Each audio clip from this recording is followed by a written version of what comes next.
Senhora Presidente, Senhora Vereadora, Senhores Deputados, caros colegas, a Iniciativa Liberal pretendeu assinalar, e não criticamos a Iniciativa Liberal por isso, um marco importante da nossa história democrática e um marco importante que permitiu o desenvolvimento social e económico do nosso país e também o seu aperfeiçoamento político. Mas a história é o que é. A Iniciativa Liberal poderia também ter vindo aqui, uma vez que hoje estamos a 25 de julho, também saudar o 24 de julho de 1833, que depôs o antigo regime e a entrada dos liberais em Lisboa. Isto porquê esta pequena provocação? Porque a Iniciativa Liberal, para algumas coisas, se afirma como herdeira de um ato contínuo histórico de liberalização do país, mas, por outro lado, entende que ainda que é uma espécie de força de ruptura com uma certa política velha, com uma certa antiguidade. Eu não sou psicanalista e, portanto, não sou conselheiro político da Iniciativa Liberal, mas era bom que a Iniciativa Liberal muitas vezes se percebesse bem ao que é e ao que vem. Porque quem fez esta revisão constitucional foi o Partido Social Democrata e o Partido Socialista. O Partido Social Democrata, na altura, presidido pelo pelo professor Aníbal Cavaco Silva, e o Partido Socialista, na altura, presidido pelo Dr. Vítor Constâncio. Aliás, as duas mais importantes revisões constitucionais foram as de 1982 e as de 1989. As de 1982 que civilizaram o nosso país no sentido de o retirar da tutela militar. E a de 1989 nos permitiu a plena integração na economia europeia e na economia global.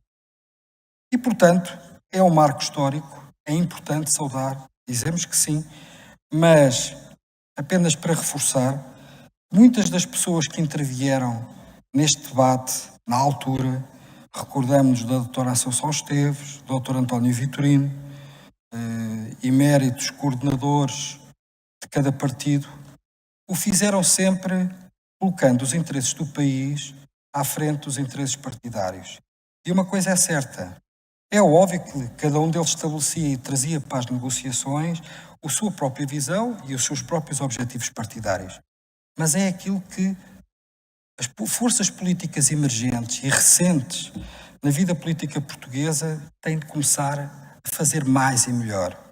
É trazer para 7 negociações temas importantes e fazer a mesma e inspirarem-se no exemplo destes deputados constituintes que tiveram poderes de revisão constitucional.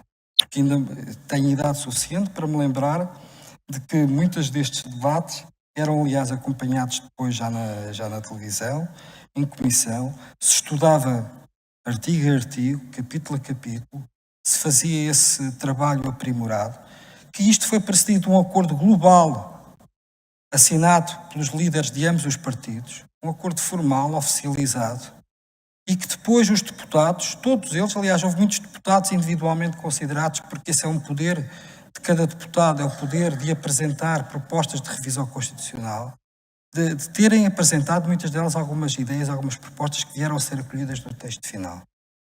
Portanto, é bom celebrarmos as ideias, mas mais importante do que celebrarmos as ideias é termos uma atitude para o futuro e ver onde é que as podemos aprofundar.